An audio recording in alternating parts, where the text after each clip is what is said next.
This video will show you how to fill out an I-9 form. Let's talk about what is an I-9 form. An I-9 form is used to verify an employee's eligibility and authorization to work in the United States. There are 3 sections to the I-9 form. Section 1 should be filled out by the employee. Sections 2 and 3 should be filled out by the employer. A fillable I-9 form can be found at the uscis.gov website. Section 1 is the employee information and attestation. The new employee should fill out the top box in Section 1 with their personal information.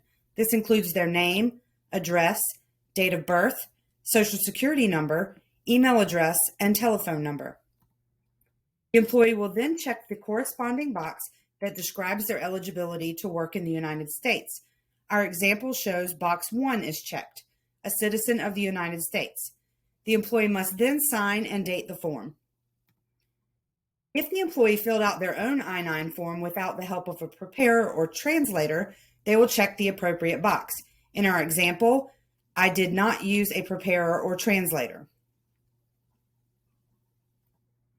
If the employee does require a preparer or translator to complete their portion, the preparer will fill out the box as indicated. In our example, a preparer and/or translator assisted the employee in completing Section 1. They will then sign and date and fill out their name and address information. Section 2 is the employer or authorized representative review and verification. The employer fills in Section 2 in its entirety. Start with the employee's information from Section 1 in the top box. That includes the last name, first name, middle initial, and the citizenship immigration status. View the employee documentation in person. If the employee provides you with documentation for List A, such as a passport, fill in the requested data.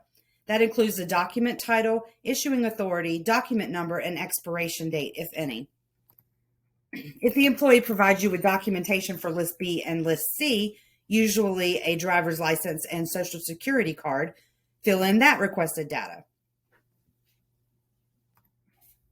After completing List A or List B and C, enter the employee's start date and sign and date where indicated. Section 3 is the re-verification and rehires section. This section is used only for re-verification of documents provided after the original I-9 review or for individuals who have been rehired to your company.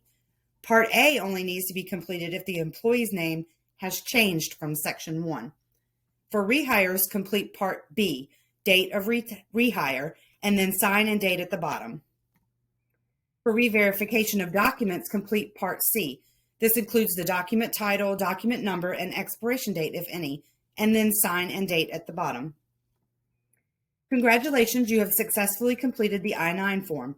At this time, you can return the original documents from List A or List B and C to the employee. File the I-9 in a folder separate from the employee's personnel folder, and keep I-9 forms on file for 3 years or 1 year after termination.